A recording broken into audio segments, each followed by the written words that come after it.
السلام علیکم ورحمۃ اللہ وبرکاتہ۔ دوستوں، میں آپ کا بھائی گلزار اشرف اپنے اسلامک حیرت انگیز انفارمیشن چینل میں خیر مقدم کرتا ہوں۔ اور یہ رہا آپ کا پہلا سوال، سب سے پہلے سلا ہوا کپڑا کس نے پہنا؟ اور آپ کے آپشن یہ رہے: اے حضرت سلیمان علیہ السلام، بی حضرت نوح علیہ السلام، سی حضرت آدم علیہ السلام، یا ڈی حضرت ادریس علیہ السلام۔ اور اب آپ کا وقت یہاں سے شروع ہوتا ہے، اور صحیح جواب ہے آپشن ڈی، وہ حضرت ادریس علیہ السلام ہے کہ سب سے پہلے سلا ہوا کپڑا آپ نے پہنا۔ آپ سے پہلے لوگ کھالے پہنتے تھے۔ تفسیر خزائن العرفان پارہ 16 رکوع 7۔ اور یہ رہا آپ کا دوسرا سوال، وہ کون سے نبی ہیں کہ جس نے سب سے پہلے حمام یعنی باتھ روم بنوایا؟ اور آپ کے آپشن یہ رہے: اے حضرت آدم علیہ السلام، بی حضرت نوح علیہ السلام، سی حضرت ابراہیم علیہ السلام، یا ڈی حضرت سلیمان علیہ السلام۔ اور اب آپ کا وقت یہاں سے شروع ہوتا ہے، اور صحیح جواب ہے آپشن ڈی، وہ حضرت سلیمان علیہ السلام ہے کہ سب سے پہلے حمام بنوایا۔ تفسیر شامی جلد نمبر 5 صفحہ نمبر 37۔ اور یہ رہا آپ کا اگلا سوال، سب سے پہلے جیل خانہ کس نے بنوایا؟ اور آپ کے آپشن یہ رہے: اے حضرت ابو بکر صدیق، بی حضرت عمر فاروق، سی عبداللہ بن مسعود، یا ڈی عبداللہ بن عزیز۔ اور اب آپ کا وقت یہاں سے شروع ہوتا ہے، اور صحیح جواب ہے آپشن بی، وہ حضرت عمر فاروق رضی اللہ تعالی عنہ ہیں کہ سب سے پہلے جیل خانہ آپ نے بنوایا۔ تاریخ الخلفاء صفحہ نمبر 136۔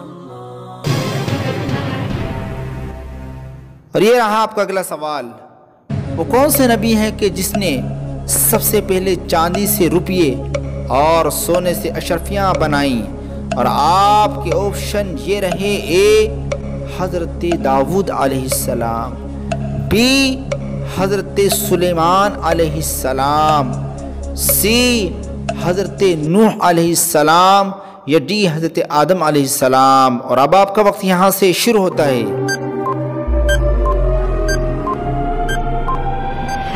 اور صحیح جواب ہے آپشن ڈی، وہ حضرت آدم علیہ السلام ہیں کہ سب سے پہلے چاندی سے روپیے اور سونے سے اشرفیاں بنائیں۔ تفسیر نعیمی جلد نمبر 1 صفحہ نمبر 331۔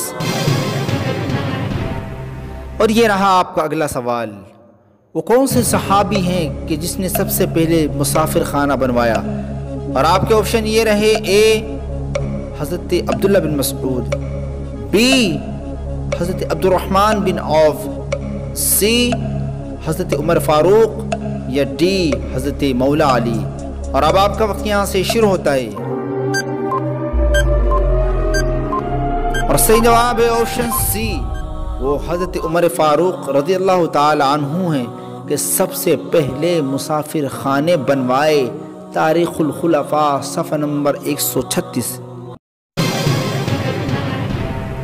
اور یہ رہا آپ کا اگلا سوال، سب سے پہلے مسجدوں میں فرش کس صحابی نے بچھوائے؟ اور آپ کے آپشن یہ رہے: اے حضرت ابو بکر صدیق، بی حضرت عمر فاروق، سی حضرت عبد الرحمن بن عوف، یا ڈی حضرت عثمان غنی۔ اور اب آپ کا وقت یہاں سے شروع ہوتا ہے،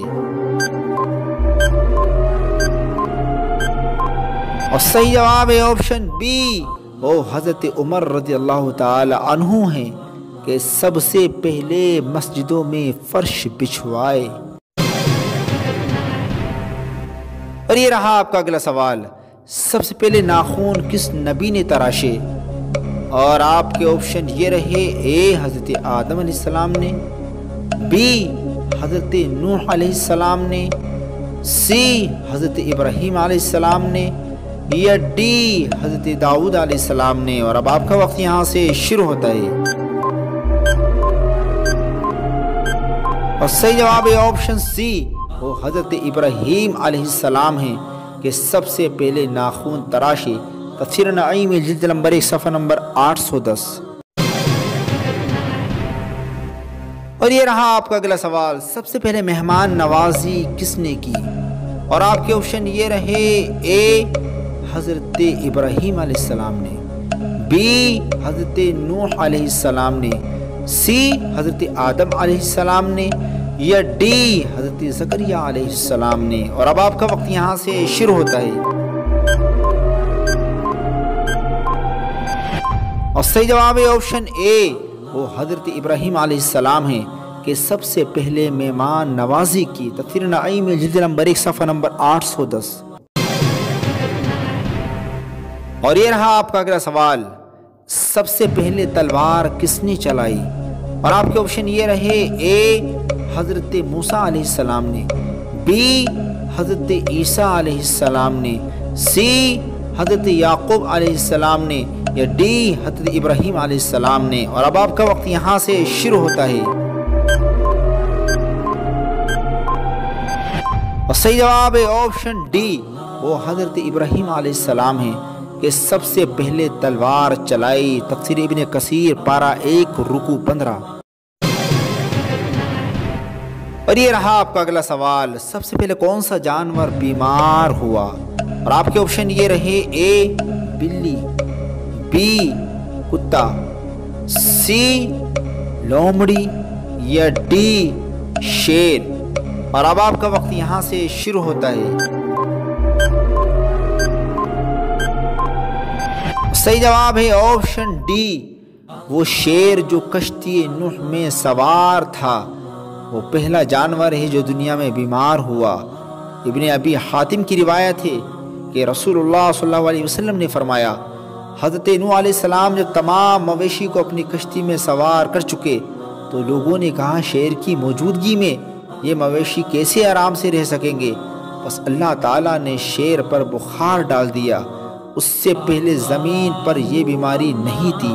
تفسیر روح المعانی پارہ 12 صفحہ نمبر 53، البدایہ جلد نمبر 1 صفحہ نمبر 111، تفسیر ابن کثیر پارہ 12 رکوع 4۔ اور یہ رہا آپ کا اگلا سوال، راہ اسلام میں سب سے پہلے شہادت پانے والا صحابی کون ہے؟ اور آپ کے آپشن یہ رہے، اے حضرت امیر حمزہ، بی حضرت یاسر، سی حضرت مولا علی، یا ڈی یہ تینوں صحیح ہیں۔ اور اب آپ کا وقت یہاں سے شروع ہوتا ہے۔ اور صحیح جواب ہے آپشن بی، راہ اسلام میں سب سے پہلے مرتبہ شہادت پر فائز ہونے والے صحابی یاسر بن عمار ہیں۔ اور یہ رہا آپ کا اگلا سوال، راہ اسلام میں سولی پر سب سے پہلے کس صحابی کو چڑھایا گیا؟ اور آپ کے آپشن یہ رہے، اے حضرت بلال کو، بی حضرت خبیب کو، سی حضرت یاسر کو، یا ڈی یہ تینوں صحیح ہیں۔ اور اب آپ کا وقت یہاں سے شروع ہوتا ہے۔ اور صحیح جواب ہے آپشن بی، قبول اسلام کے سلسلے میں سب سے پہلے حضرت خبیب بن عدی رضی اللہ تعالیٰ عنہ کو سولی دی گئی۔ محسن انسانیہ صفحہ نمبر 704۔ اور یہ رہا آپ کا اگلا سوال، قریش مکہ کے سامنے سب سے پہلے بآواز بلند قرآن پڑھنے والے صحابی کون ہیں؟ اور آپ کے آپشن یہ رہے، اے حضرت ابو بکر صدیق، بی حضرت عمر فاروق اعظم، سی حضرت عبداللہ بن مسعود، یا ڈی عبد الرحمن بن عوف۔ اور اب آپ کا وقت یہاں سے شروع ہوتا ہے۔ اور صحیح جواب ہے آپشن سی، حضور اکرم صلی اللہ علیہ وسلم کے بعد سب سے پہلے قریش مکہ کے سامنے بآواز بلند قرآن پڑھنے والے صحابی حضرت عبداللہ بن مسعود رضی اللہ تعالی عنہما ہیں۔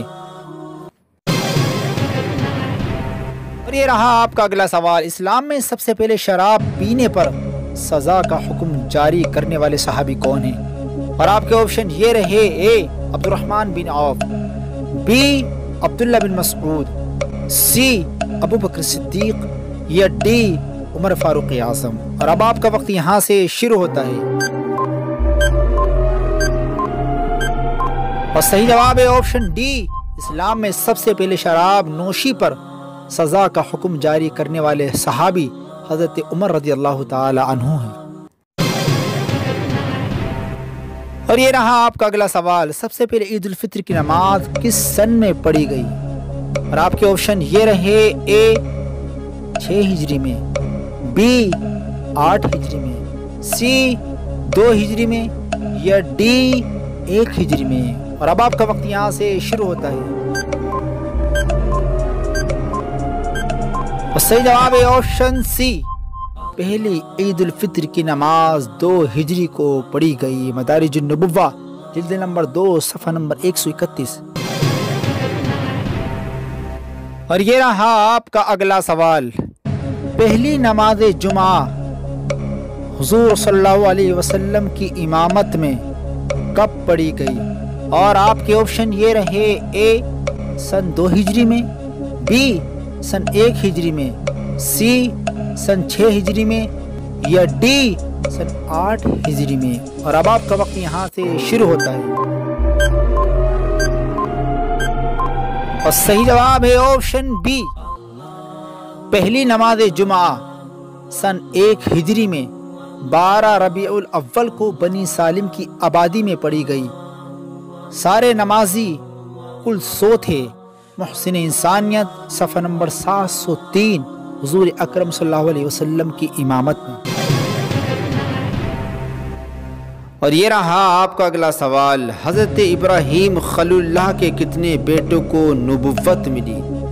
اور آپ کے آپشن یہ رہے، اے 4 بیٹوں کو، بی 2 بیٹوں کو، سی 3 بیٹوں کو، یا ڈی ان تینوں میں سے کوئی نہیں ہے۔ اور اب آپ کا وقت یہاں سے شروع ہوتا ہے اور صحیح جواب ہے آپشن بی، حضرت ابراہیم علیہ السلام کے 2 بیٹوں کو نبوت ملی، ایک حضرت اسماعیل علیہ السلام اور دوسرے حضرت اسحاق علیہ السلام۔ اور یہ رہا آپ کا اگلا سوال، کس نبی کے بچپن میں ایڑیا رگڑنے کی وجہ سے چشمہ جاری ہوا تھا؟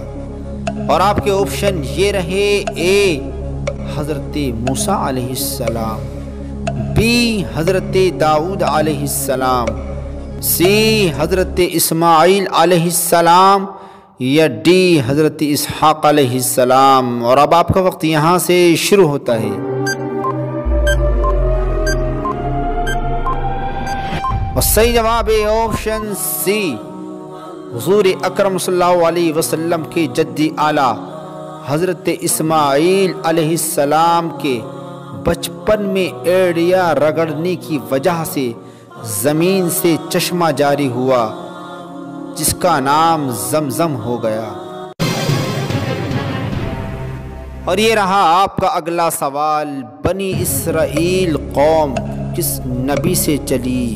اور آپ کے آپشن یہ رہے، اے حضرت داؤد علیہ السلام، بی حضرت موسیٰ علیہ السلام، سی حضرت اسحاق علیہ السلام، یا ڈی حضرت عیسیٰ علیہ السلام۔ اور اب آپ کا وقت یہاں سے شروع ہوتا ہے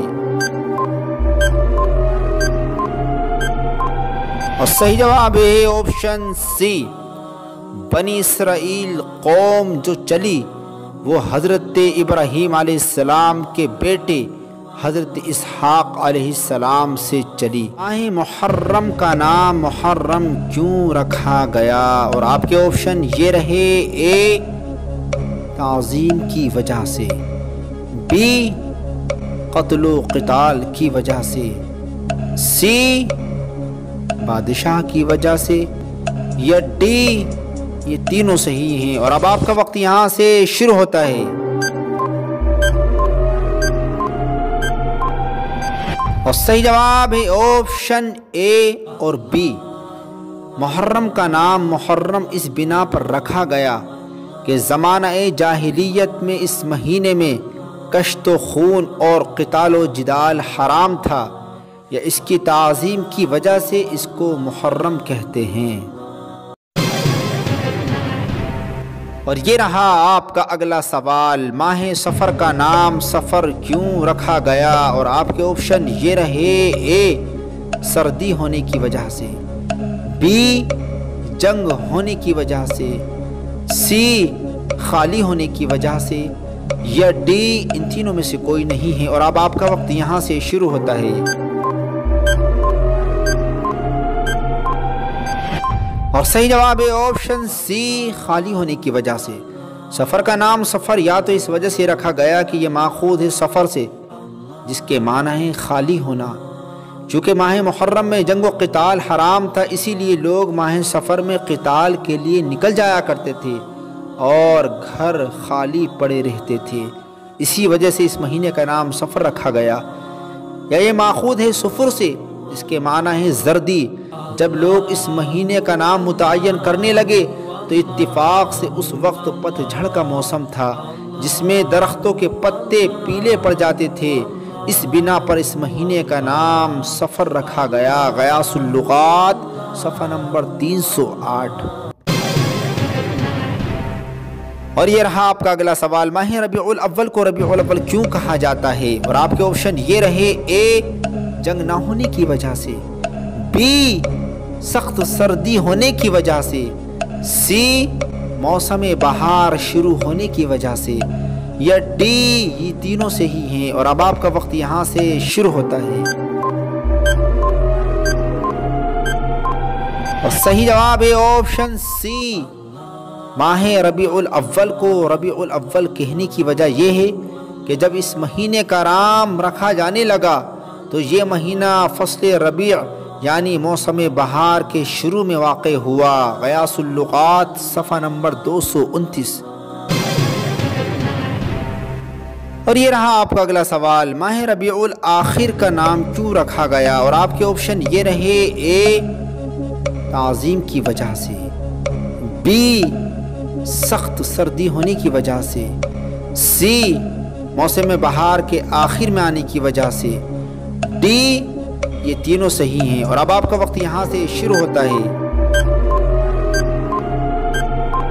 اور صحیح جواب ہے آپشن سی، جب لوگ ماہ ربیع الاخر کا نام رکھنے لگے تو یہ مہینہ فصل ربیع یعنی موسم بہار کے آخر میں واقع ہوا، اسی وجہ سے اس کا نام ربیع الاخر رکھ دیا گیا۔ غیاث اللغات صفحہ نمبر 220۔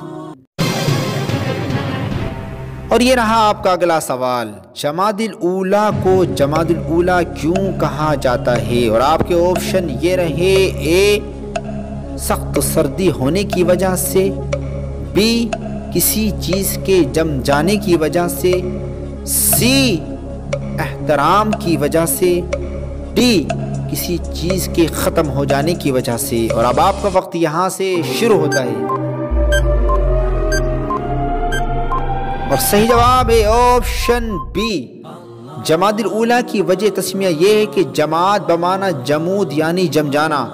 جب لوگ اس مہینے کا نام متعین کرنے لگے تو اس وقت سردی کا موسم شروع ہوا تھا، چونکہ موسم سرما میں ہر چیز میں جمودیت آ جاتی ہے، اس بنا پر اس مہینے کا نام جمادی الاولیٰ مقرر ہوا۔ غیاث اللغات صفحہ نمبر 148۔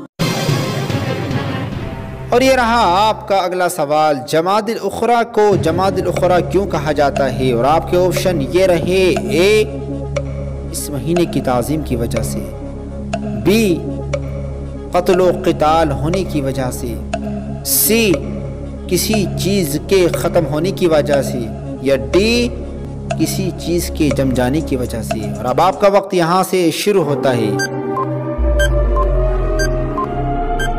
اور صحیح جواب ہے آپشن ڈی، جمادی الاخری کی وجہ تسمیہ یہ ہے کہ جب لوگ اس مہینے کا نام رکھنے لگے تو یہ وہ وقت تھا جب سردی کی وجہ سے پانی جم جاتا ہے، اسی وجہ سے اس مہینے کا نام جمادی الاخری رکھ دیا گیا۔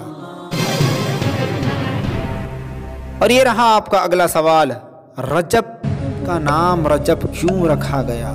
اور آپ کے آپشن یہ رہے، اے قتل و قتال ہونے کی وجہ سے، بی کسی چیز کے جم جانے کی وجہ سے، سی تعظیم کی وجہ سے، یا ڈی یہ تینوں صحیح ہیں۔ اور اب آپ کا وقت یہاں سے شروع ہوتا ہے، اور صحیح جواب ہے آپشن سی، رجب ماخوذ ہے ترجیب سے بمعنی تعظیم کرنا۔ اس وجہ سے اس مہینے کو اہل عرب شہر اللہ یعنی اللہ کا مہینہ بھی کہتے ہیں، اور اس کی تعظیم کرتے تھے، اسی بنا پر اس کا نام رجب رکھ دیا گیا۔ اور یہ رہا آپ کا اگلا سوال، شعبان کو شعبان کیوں کہا جاتا ہے؟ اور آپ کے آپشن یہ رہے، اے موسم بہار کی وجہ سے، بی تعظیم کی وجہ سے، سی پھوٹنے اور نکلنے کی وجہ سے، ڈی سخت سردی ہونے کی وجہ سے۔ اور اب آپ کا وقت یہاں سے شروع ہوتا ہے، اور صحیح جواب ہے آپشن سی، کیونکہ شعبان ماخوذ ہے شعیبہ یشعبو سے بمعنی پھوٹنا، نکلنا، ظاہر ہونا، چونکہ اس مہینے میں خیر کثیر پھوٹتی اور پھیلتی ہے اور بندوں کا رزق تقسیم ہوتا ہے، اسی وجہ سے اس مہینے کا نام شعبان ہوا۔ اور یہ رہا آپ کا اگلا سوال، رمضان کا نام رمضان کیوں رکھا گیا؟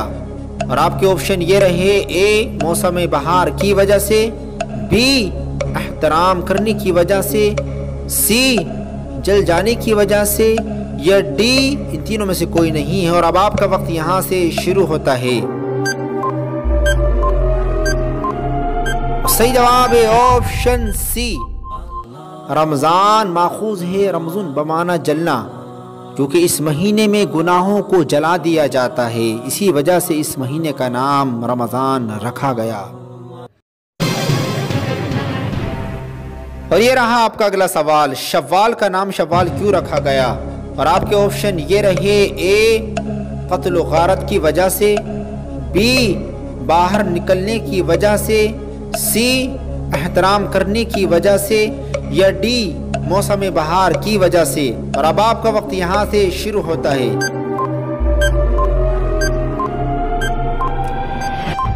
اور صحیح جواب ہے آپشن بی، کیونکہ شوال ماخوذ شول بمعنی باہر نکلنا، چونکہ اس مہینے میں اہل عرب سیر و سیاحت کے لیے گھروں سے باہر نکل جایا کرتے تھے، اسی وجہ سے اس مہینے کو شوال کہا جاتا ہے۔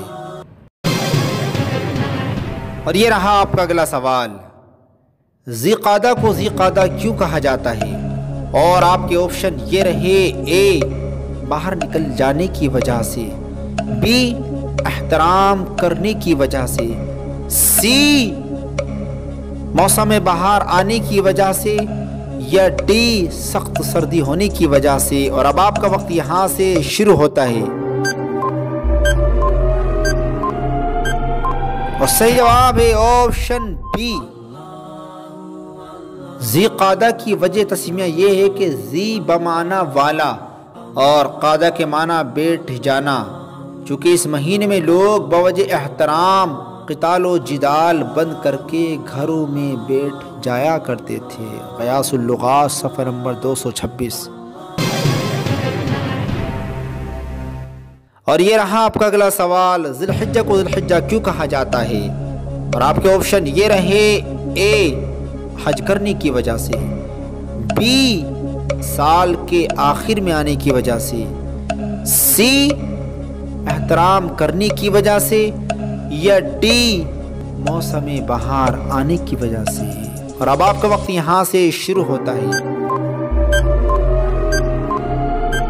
اور صحیح جواب ہے آپشن اے اور بی، ذی الحجہ کو ذی الحجہ کہنے کی وجہ یہ ہے کہ یا تو یہ ماخوذ ہے حج بمعنی حج کرنا، یا یہ ماخوذ ہے حج بمعنی سال، چونکہ اس مہینے میں حج کرتے ہیں اور یہ ماہ سال کا آخری مہینہ اسی وجہ سے اس کو ذی الحجہ کہتے ہیں۔ ابلیس کو زمین پر کس دن اتارا گیا؟ اور آپ کے آپشن یہ رہے: اے جمعرات کے دن، بی منگل کے دن، سی جمعے کے دن، یا ڈی اتوار کے دن۔ اور اب آپ کا وقت یہاں سے شروع ہوتا ہے، اور صحیح جواب ہے آپشن بی، منگل کے دن ابلیس کو روئے زمین پر اتارا گیا۔ تفسیر ابن کثیر۔ اور یہ رہا آپ کا اگلا سوال: ملک الموت کو روح قبض کرنے کی ذمہ داری کس دن سونپی گئی؟ اور آپ کے آپشن یہ رہے: اے اتوار کے دن، بی پیر کے دن، سی منگل کے دن، یا ڈی جمعرات کے دن۔ اور اب آپ کا وقت یہاں سے شروع ہوتا ہے۔ صحیح جواب ہے آپشن سی، منگل کے دن ملک الموت علیہ السلام کو بندگان خدا کی جانیں قبض کرنے پر مقرر کیا گیا۔ تفسیر ابن کثیر۔ اور یہ رہا آپ کا اگلا سوال: جمعے کا نام سب سے پہلے جمعہ کس نے رکھا؟ اور آپ کے آپشن یہ رہے: اے حضرت عمر فاروق اعظم نے، بی حضرت ابو بکر صدیق نے، سی کعب بن لوئی نے، یا ڈی حضرت مولا علی نے۔ اور اب آپ کا وقت یہاں سے شروع ہوتا ہے، اور صحیح جواب ہے آپشن سی، جمعے کا قدیم نام عروبہ ہے، سب سے پہلے اس دن کا نام جمعہ کعب بن لوئی نے رکھا۔ اور یہ رہا آپ کا اگلا سوال: جمعے کو جمعہ کیوں کہا جاتا ہے؟ اور آپ کے آپشن یہ رہے: اے کسی حادثے کی وجہ سے، بی خوشی کے دن کی وجہ سے، سی لوگوں کے جمع ہونے کی وجہ سے، یا ڈی یہ تینوں صحیح ہیں۔ اور اب آپ کا وقت یہاں سے شروع ہوتا ہے، اور صحیح جواب ہے آپشن سی، جمعہ اس دن کو اس لیے کہا جاتا ہے کہ اس دن نماز کے لیے جماعتوں کا اجتماع ہوتا ہے۔ خزائن العرفان پارہ 28 سورہ جمعہ۔ اصحاب کہف کل کتنے لوگ تھے؟ اور آپ کے آپشن یہ رہے: اے 3 لوگ، بی 5 لوگ، سی 7 لوگ، یا ڈی 11 لوگ۔ اور اب آپ کا وقت یہاں سے شروع ہوتا ہے، اور صحیح جواب ہے آپشن سی، یہ 7 حضرات تھے۔ تفسیر خزائن العرفان پارہ 15 رکوع 13۔ اور یہ رہا آپ کا اگلا سوال: اصحاب کہف جس بادشاہ کے ظلم کی وجہ سے غار میں جا چھپے تھے، اس بادشاہ کا نام کیا ہے؟ اور آپ کے آپشن یہ رہے: اے طالوس، بی دقیانوس، سی حمران، یا ڈی ان تینوں میں سے کوئی نہیں۔ اور اب آپ کا وقت یہاں سے شروع ہوتا ہے،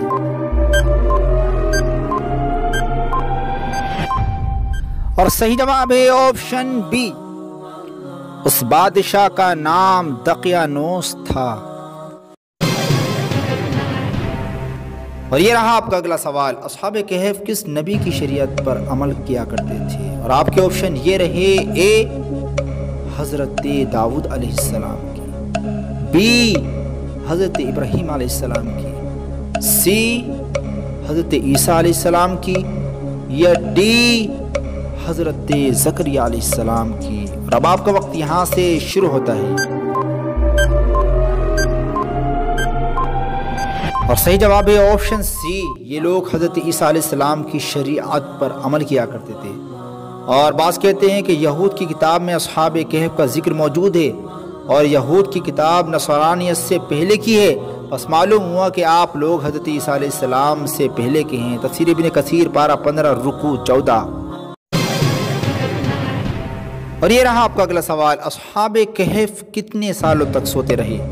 اور آپ کے آپشن یہ رہے: اے 100 سال تک، بی 200 سال تک، سی 300 سال تک، یا ڈی 400 سال تک۔ اور اب آپ کا وقت یہاں سے شروع ہوتا ہے اور صحیح جواب ہے آپشن سی، اصحاب کہف۔ شمسی تاریخ کے اعتبار سے یہ لوگ 300 سال سوئے اور باعتبار قمری تاریخ کے اعتبار سے 309 سال۔ تفسیر جلالین صفحہ نمبر 244۔ یہ لوگ 239 عیسوی میں سوئے اور 539 عیسوی میں بیدار ہوئے۔ ان کے بیدار ہونے کا واقعہ حضور اکرم صلی اللہ علیہ وسلم کی ولادت باسعادت سے تقریباً 21 برس پہلے پیش آیا تھا، کیونکہ آپ صلی اللہ علیہ وسلم کی ولادت 570 عیسوی میں ہوئی۔ علماء تفسیر و مورخان ان حضرات کا واقعہ یوں بیان کرتے ہیں کہ حضرت عیسیٰ علیہ السلام کے بعد اہل انجیل کی حالت ابتر ہو گئی۔ وہ بت پرستی میں مبتلا ہوئے اور دوسروں کو بت پرستی پر مجبور کرنے لگے۔ ان میں بادشاہ بڑا جابر تھا، جو بت پرستی پر راضی نہ ہوتا اس کو قتل کر ڈالتا۔ اصحاب کہف خیر افسوس کے شرفاء معززین میں سے ایماندار لوگ تھے، رومی بادشاہ کی اولاد اور روم کے سردار تھے۔ ایک مرتبہ قوم کے ساتھ عید منانے گئے۔ انہوں نے جب وہاں شرک اور بت پرستی کا تماشا دیکھا تو ان کے دل میں خیال آیا کہ بت پرستی محض لغو اور باطل چیز ہے۔ عبادتیں صرف نام خدا پر ہونی چاہیے جو آسمان و زمین کا خالق و مالک ہے۔ بس یہ لوگ ایک ایک کر کے یہاں سے سرکنے لگے۔ ان میں سے ایک صاحب ایک درخت کے تلے جا کر بیٹھ گئے، دوسرے بھی یہیں آ گئے، تیسرے بھی یہیں، چوتھے بھی یہیں۔ غرض یہ کہ ایک ایک کر کے سب یہیں جمع ہو گئے۔ حالانکہ ایک دوسرے میں تعارف نہ تھا، پہچان نہ تھی، لیکن ایمان کی روشنی نے ایک دوسرے کو ملا دیا۔ سب خاموش تھے۔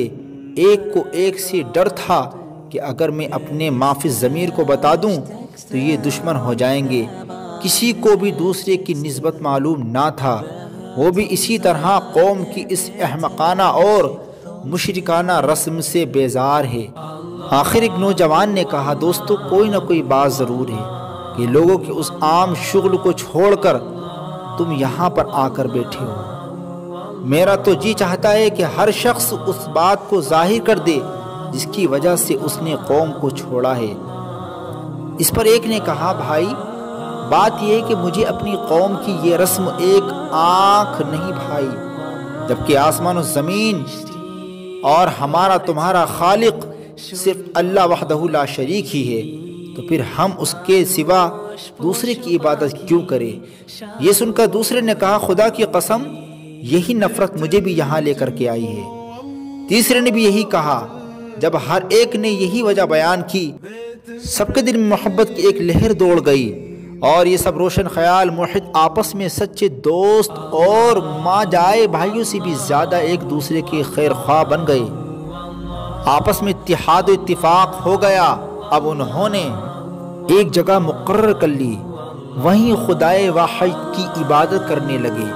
رفتہ رفتہ قوم کو بھی پتہ چل گیا۔ وہ ان سب کو پکڑ کر اس ظالم و مشرک بادشاہ کے پاس لے گئے اور شکایت پیش کی۔ بادشاہ نے ان سے پوچھا تو انہوں نے نہایت ہی دلیری سے اپنی توحید اور اپنا مسلک بیان کیا، بلکہ بادشاہ اور اہل دربان کو بھی اس کی دعوت دی۔ بادشاہ بہت بگڑا، انہیں ڈرایا، دھمکایا اور حکم دیا کہ ان کے لباس اتار لو، اور اگر یہ باز نہ آئیں تو میں سخت سزا دوں گا۔ اب ان لوگوں کے دل اور مضبوط ہو گئے، ساتھ میں انہیں یہ بھی معلوم ہو گیا کہ یہاں رہ کر ہم دینداری پر قائم نہیں رہ سکتے، اس لیے انہوں نے قوم رشتے کنبے کو چھوڑ کر ارادہ پختہ کر لیا اور ایک دن موقع پا کر وہاں سے بھاگ نکلے اور قریب کے پہاڑ میں غار کے اندر پناہ گزین ہوئے، وہاں سو گئے اور 300 سال سے زیادہ عرصے تک اسی حال میں رہے۔ بادشاہ کو جستجو سے معلوم ہوا کہ وہ لوگ غار کے اندر ہیں، تو اس نے حکم دیا کہ غار کو ایک سنگین دیوار کھینچ کر بند کر دیا جائے تاکہ وہ اس میں مر کر رہ جائیں اور وہ ان کی قبر ہو جائے، یہی ان کی سزا ہے۔ اب مال حکومت میں سے یہ کام جس کے سپرد کیا گیا وہ نیک آدمی تھا۔ اس نے ان اصحاب کے نام، تعداد اور پورا واقعہ رانگ کی تختی پر گندا کر تانبے کے صندوق میں دیوار کی بنیاد کے اندر محفوظ کر دیا، اور یہ بھی بیان کیا گیا ہے کہ اس طرح کی ایک تختی شاہی خزانے میں بھی محفوظ کرا دی گئی۔ کچھ عرصے کے بعد یہ ظالم بادشاہ ہلاک ہوا، زمانے گزرے، سلطنتیں بدلی، یہاں تک کہ ایک نیک بادشاہ فرمانروا ہوا۔ پھر ملک میں فرقہ بندی پیدا ہوئی، اور بعض لوگ مرنے کے بعد اٹھنے اور قیامت آنے کے منکر ہو گئے۔ بادشاہ ایک تنہا مکان میں بند ہو گیا، اور اس نے گریہ زاری سے بارگاہ الہی میں دعا کی، یا رب کوئی ایسی نشانی ظاہر فرما جس سے مخلوق کو مردوں کے اٹھنے اور قیامت کے آنے کا یقین حاصل ہو۔ اسی زمانے میں ایک شخص نے اپنی بکریوں کے لیے آرام کی جگہ حاصل کرنے کے واسطے اسی غار کو تجویز کیا اور دیوار گرا دی۔ دیوار گرنے کے بعد کچھ ایسی ہیبت طاری ہوئی کہ گرانے والا بھاگ گیا۔ اصحاب کہف بحکم الہی فرحاں و شاداں اٹھے، چہرے شگفتہ، طبیعت خوش اور زندگی میں تر و تازگی موجود۔ ایک نے دوسرے کو سلام کیا، نماز کے لیے کھڑے ہو گئے۔ فارغ ہو کر ایک سے کہا کہ آپ جائیے اور بازار سے کچھ کھانے کو بھی لائیے، اور یہ بھی خبر لائیے کہ دقیانوس بادشاہ کا ہم لوگوں کی نسبت کیا ارادہ ہے۔ وہ بازار گئے اور شہر پناہ کے دروازے پر اسلامی علامت دیکھی، نئے نئے لوگ پائے، انہیں حضرت عیسیٰ علیہ السلام کے نام کی قسم کھاتے سنا۔ تعجب ہوا، یہ کیا معاملہ ہے؟ کل تو کوئی شخص اپنا ایمان ظاہر نہیں کر سکتا تھا، حضرت عیسیٰ علیہ السلام کا نام لینے سے قتل کروا دیا جاتا تھا، اور آج اسلامی علامتیں شہر پناہ پر ظاہر ہیں۔ لوگ بے خوف و خطر حضرت کے نام کی قسمیں کھاتے ہیں۔ انہیں ان باتوں سے حیرت اس لیے ہو رہی تھی کہ وہ اپنے نزدیک یہی سمجھے ہوئے تھے کہ ہمیں یہاں پہنچے ایک آدھا دن گزرا ہے، حالانکہ اس دوران زمانے گزر چکے تھے، صدیاں بیت گئی تھیں۔ پھر آپ ایک نان کی دکان پر پہنچے، کھانا خریدنے کے لیے اس کو دقیانوسی سکہ کا 1 روپیہ دیا، جس کا چلن صدیوں سے موقوف ہو گیا تھا، اور اس کا دیکھنے والا بھی کوئی باقی نہ رہا تھا۔ دکاندار نے اس سکے کو دیکھ کر سخت تر تعجب کا اظہار کیا اور اسے اپنے پڑوسی کو دیا۔ میاں دیکھنا یہ سکہ کیسا ہے، کب کا ہے، کس زمانے کا ہے؟ اس نے دوسرے کو دیا، دوسرے سے کسی اور نے دیکھنے کو مانگ لیا۔ الغرض وہ ایک تماشا بن گیا۔ بازار والوں نے خیال کیا کہ ان پر کوئی خزانہ ہاتھ لگا ہے، انہیں پکڑ کر حاکم کے پاس لے گئے۔ وہ نیک شخص تھا، اس نے بھی ان سے دریافت کیا کہ خزانہ کہاں ہے۔ انہوں نے کہا کہ خزانہ کہیں نہیں ہے، یہ روپیہ ہمارا اپنا ہے۔ حاکم نے کہا یہ بات کسی طرح قابل یقین نہیں، اس میں جو سن موجود ہے وہ 300 برس پہلے کا ہے، اور آپ نوجوان ہیں، ہم لوگ بوڑھے ہیں، ہم نے تو کبھی یہ سکہ نہیں دیکھا۔ آپ نے فرمایا میں جو دریافت کروں وہ ٹھیک ٹھیک بتاؤ تو مسئلہ حل ہو جائے گا۔ یہ بتاؤ کہ دقیانوس بادشاہ کس حال و خیال میں ہے؟ حاکم نے کہا آج روئے زمین پر اس کا نام لینے والا کوئی موجود نہیں ہے۔ سینکڑوں برس ہوئے جب ایک بے ایمان بادشاہ اس نام کا گزرا ہے۔ آپ نے فرمایا کل ہی تو ہم اس کے خوف سے جان بچا کر بھاگے ہیں۔ میرے ساتھی قریب کے پہاڑ میں ایک غار کے اندر پناہ گزین ہیں، چلو میں تمہیں ان سے ملاؤں۔ حاکم شہر کے عمائد اور ایک خلق کثیر ان کے ہمراہ سر غار پہنچے۔ ادھر اصحاب کہف اپنے ساتھی کے انتظار میں تھے۔ کثیر لوگوں کے آنے کی آواز اور کھٹک سن کر سمجھے کہ ساتھی پکڑا گیا اور دقیانوسی فوج ہماری جستجو میں آ رہی ہے۔